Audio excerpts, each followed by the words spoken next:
A rainy day on the Cumbrian Fells, on the east side of the Lake District.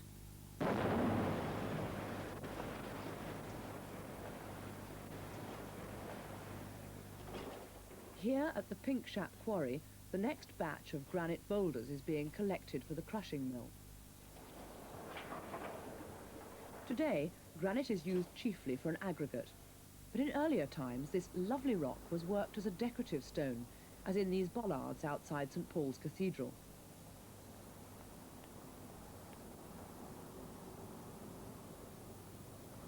The polished surface shows the crystalline nature of the rock.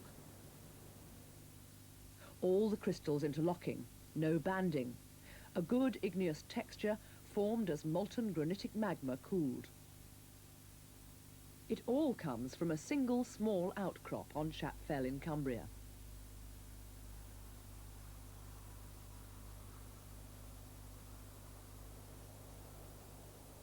A more or less homogeneous mass. These large pink crystals, feldspar, this glassy mineral, quartz, and these black flecks of mica. However, it's on the massive scale where the granite looks most impressive. No sign of regular bedding, but the rock splits naturally into rough blocks along joints, which are lines of cracking formed as molten magma cools and shrinks, and along which hot gases can escape into surrounding rocks. These hot gases may rot earlier solidified granite, or sometimes deposit sulfide minerals like these. The golden yellow one, copper sulfide, chalcopyrite, and the brassy one next to it is fool's gold, or iron pyrites. Occasionally there are unusual features within the granite matrix. These black lumps, almost a blemish when granite is used as a decorative stone. They are most likely bits of the country rocks into which the granite intruded, and were probably caught up by the magma as it pushed up through the surrounding strata. Then they were gradually absorbed by the hot magma. To date the granite, we must explore its relationship with the surrounding rocks, using this model of just a few square kilometres of the Shap area. And now we'll go from the quarry here to a stream bed, Blee Beck, about a kilometre to the north. Blee Beck drains the north side of Shap Fell. Its water's brown and acid, typical of runoff from moorland peat. Part of the stream bed is granite, and as we will see in a moment, it penetrates another kind of rock also found in the stream bed. Here, imagine granitic magma pushing into the country rock along cracks opened up on a regional scale by the granite plug as it intruded. Where bits of country rock were broken off, they fell into the granite magma, so the granite intrusion post-dates the country rock. But what are these rocks? Well, they're extremely hard and baked because we're here right against the granite. So it's difficult to see exactly what they were originally. They've been recrystallized, metamorphosed by the granite. But a little to the north from here, a huge quarry has been opened in these rocks, where they're very much better exposed.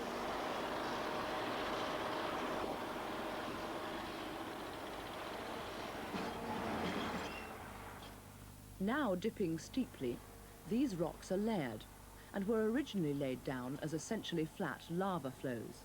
So these are volcanic rocks. But what's most beautifully shown here is how they've been altered by the hot waters coming off from the granite. There are a whole series of planes of weakness in the rock here, where these solutions have got in and transformed large volumes of the rock to new minerals. This pale green mineral here, and in some places, quite big clusters of garnet crystals. But however much we look at features like this, it's going to tell us nothing about the age of the volcanics. There are no fossils to be found here. So what we've got to do is to look elsewhere for adjacent rocks that may have fossils in them. Not every geological outcrop is very prepossessing, and this one, a brief exposure of the Coniston limestone, is no exception. However, interesting fossils have been found in other localities, like this brachiopod, which ties the age down as towards the end of the Ordovician. So we've seen Ordovician volcanics and obtained fossils from an associated band of limestone, the Coniston limestone, here. Now let's see what happens to the south.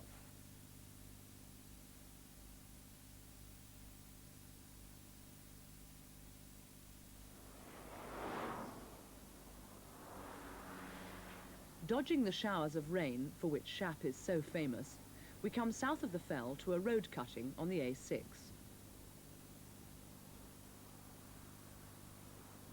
The rocks are finely bedded and roughly vertical over much of the outcrop.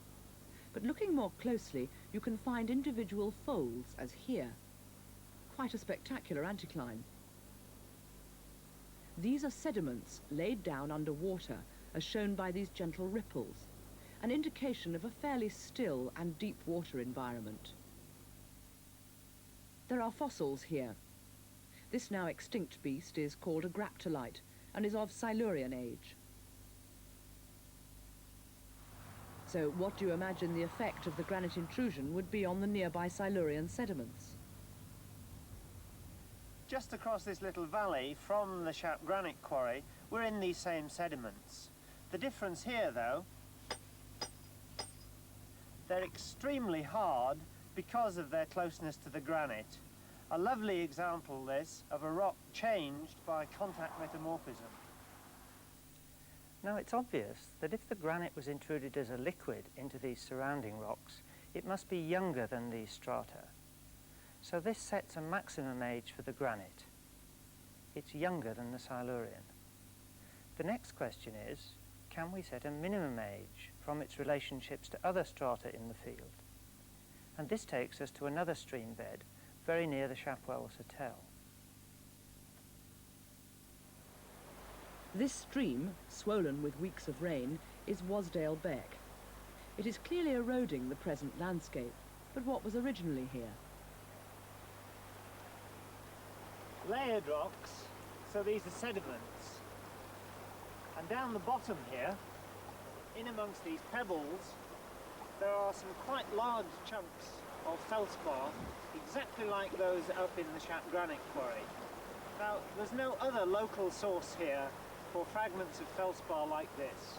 So they must have come from erosion of the granite at the time that these beds were being laid down. So these sediments must be later than the granite. So, by identifying the fragments in this conglomerate, we can deduce its origin, in this case, pointing to the erosion of a nearby granite. Just a few hundred yards upstream are much harder rocks which form the waterfall. These directly underlie the pebbly deposits forming the conglomerate. Graptolites have been found here, which show these rocks are of Silurian age.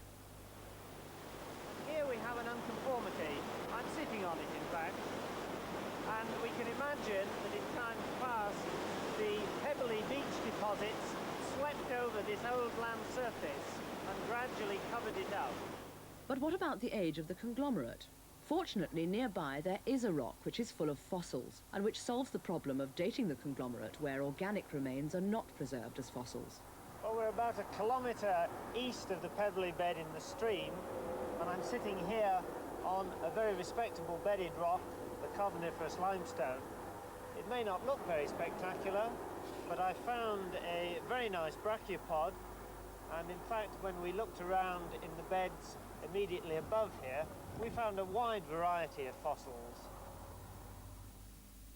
Here, fine weathering has etched out the beautiful detail of this coral.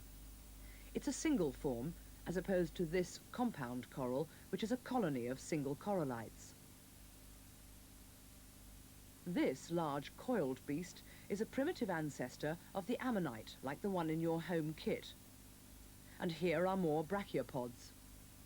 Again, taken as a whole, these give us a firm age for this rock, as fairly low down in the lower Carboniferous.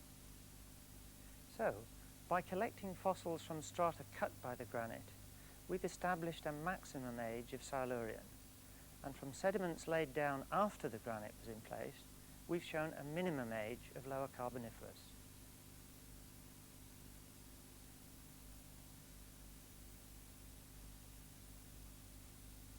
And this is as close as we can go with fossils in dating the rocks laid down before and after the intrusion.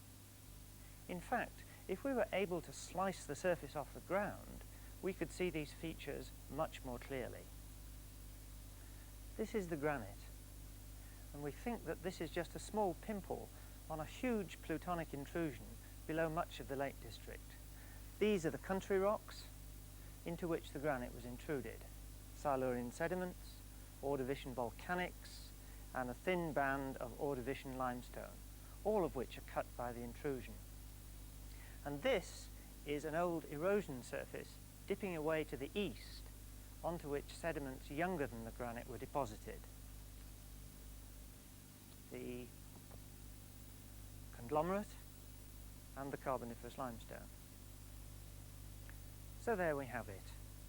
The field evidence dates the granite somewhere in the Silurian to the Lower Carboniferous. Well, that's a start. And to do any better, we've got to bring in Nigel Harris to see if there's anything in the rock itself to tell us about its age. So if we want to use isotopes to date the granite, we first have to decide which technique is appropriate. And to do that, we need to have a look at the rock under the microscope to see which minerals are present. We are now looking at a very thin slice of rock using a polarized light source. The distance across the field of view is about 5 millimeters, and the large brown crystal is a mica called biotite. And within it, you can see small rounded crystals which stand out because of their high refractive index. These crystals are called zircons. Now, notice that there are dark halos around them, which are visual evidence that the structure of the mica has been destroyed locally by radioactive decay of uranium present in the zircons in small quantities. It's the decay of two uranium isotopes, 235 and 238, that we can use to date this rock. Behind me is one of the 9 mass spectrometers from the Department of Earth Sciences at the Open University. This solution contains most of the lead extracted from zircons taken from about 20 kilograms of the Shap granite. There are about a few thousand millionths of a gram of lead present here. Now, to reach this stage, we've first had to crush the rock, then we've had to isolate the zircons using their high density, and then dissolve those zircons in hydrofluoric acid. With this solution, we have isolated the two elements that we wish to analyze, uranium and lead, using the ion exchange columns.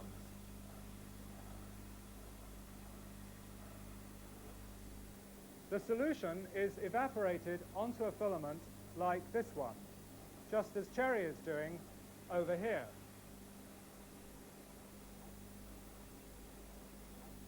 The filament is then inserted into the source end of the mass spectrometer, and you can see the filament glowing within the source at the moment.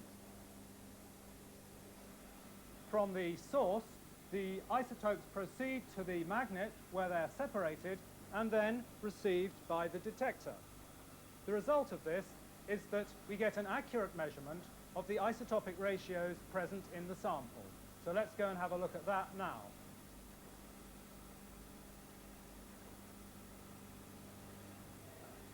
The 4 lead isotopes that occur in nature are measured in one run, which Peter is now monitoring. You can see on the screen there are various columns, and the height of each of these columns is proportional to the intensity of a given isotope. For example, the low column is from lead 204, which is common lead. The high column results from lead 208, which is from thorium decay. And the two intervening columns are from lead 206 and 207, which result from uranium decay.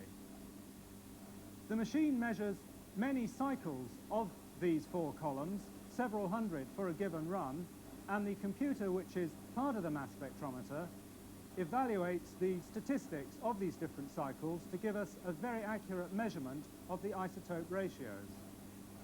Now, this is just the lead, of course, and to analyze the uranium, we need a second run. The important point to remember is that when we leave the laboratory, we've got an accurate measurement of the daughter to parent isotope ratio. How can we turn this ratio into an age? Remember that radioactive elements decay exponentially. It always takes the same time to halve the number of parent isotopes. This time is the half-life. So, if we start with 100 atoms, it takes the same time to halve to 50 as it does to halve again to 25, or a third time to 12.5. Let's repeat the decay starting with N0 atoms. At an arbitrary time after the decay has started, we have N remaining parent atoms. In the same period, we must have created N0 minus N daughter atoms. So, the daughter-to-parent ratio which we measure in the lab is equivalent to the expression N0 minus N over N, which can be simplified to this expression, N0 over N minus 1. From this, we can easily calculate the ratio, N over N0, which is the value we need for the decay equation. In this equation, remember tau is the half-life. For uranium-238 to lead-206, it's 4,467 million years. N over N0 we've measured in the laboratory, so the only unknown is T, the age of the zircon crystal. In the case of the Shap granite, the zircons give an age of 390 million years with an uncertainty either way of 6 million years. We can also date the biotite crystals from the granite. Remember, these are the brown minerals that you can see here enclosing the zircon. The principle is the same as for dating the zircon, only this time we use the decay system potassium-40 to argon-40, which of course has a different half-life, tau. This method gives a result of 397 million years plus or minus 4 million years. We have a third method for dating the Shap granite, and in this technique we don't separate out the minerals, but we analyze the entire sample for the isotopes 87 rubidium and 87 strontium. And this whole rock technique gives us an age of 394 million years plus or minus 4 million years. So now we've got three different methods for dating the granite. We know that the zircon, the biotite and the whole rock all crystallized between 390 and 397 million years ago. Now, several million years may strike you as a large uncertainty, but actually it's only about 1% of the total time. Now let's return to the stratigraphic evidence of the Shap granite intrusion. Dave Williams showed fossil evidence that the Shap granite was intruded before the Lower Carboniferous, but after some part of the Silurian, an age gap of about 100 million years. We now know from the isotopes that the granite has an age of about 394 million years, plus or minus 4 million. So by the use of isotopes, we've reduced our uncertainties from about 100 million years down to about 4 million years. And by reference to the stratigraphic column, we can say that the Shap granite was in place sometime during the early Devonian. Now that may all seem pretty straightforward. First we get a rough relative age from fieldwork, and then we go into the laboratory and we confirm these results with a more precise absolute age. Well, unfortunately, things are not always quite so simple. We've moved across from Shap Fell to the northern Pennines, where one of the busiest places 100 years ago was the Alston area. So let's explore among the outcrops and see if we can find what all the fuss was about. This, believe it or not, originally was pale grey Carboniferous limestone. But look at it now. It's been completely altered by hot mineralizing solutions. Most of the rock has just taken up a variety of iron-stained minerals. But in places, these hot solutions coming up through cracks and fissures deposited the more important ore minerals, of which there are a whole variety in this part of the world. But the most important one is the common ore of lead, galena, lead sulfide. And if we look around this area, there are a wide variety of forms that we can find it.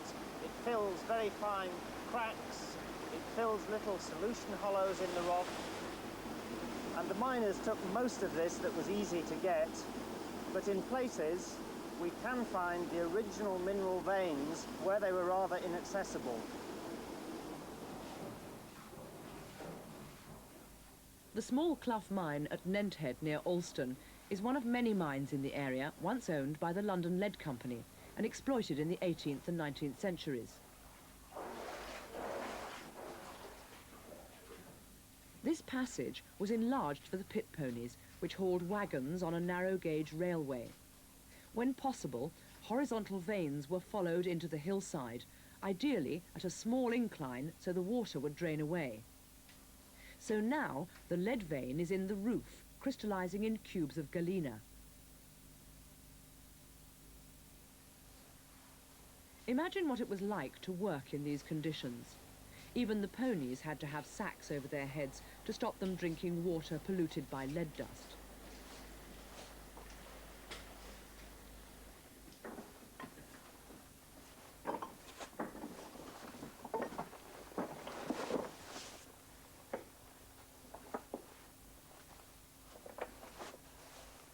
Until fairly recently, geologists were sure that the source of the mineralization was a hidden younger granite.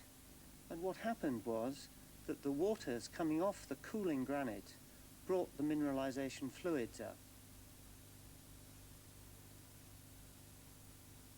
And this explained very neatly why there were zones of minerals concentric around this hidden source. Now, if this was true, the granite must be younger than the Carboniferous.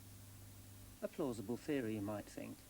And it fitted in very well with ideas developed in Cornwall, where for a long time a source for the tin mineralization in a younger granite was very well established. To test the idea that a granite lay beneath the limestone, and also to examine the nature of the contact, involved taking a sample. So in the 1950s, a borehole was drilled nearby at Rookhope in Weardale. Well, the actual evidence is difficult to see in the borehole itself, so we've made an exaggerated model. What do you make of the contact between the limestone and the granite here? Well, there are pebbles of granite in the bottom of the limestone, and the top of the granite is very heavily weathered and iron stained. Now, which is older, the granite or the limestone? Of course, the granite must be older. And what you're looking at here is, in fact, an unconformity. And radioactive dating of the Weardale granite showed it to be of a very similar age to the exposed granite at Shap. With hindsight, this is very obvious, as both granites were formed above the same destructive plate margin in Devonian times, and so must be of about the same age. In fact, there are granites beneath the high ground in both the northern Pennines and the Lake District fells.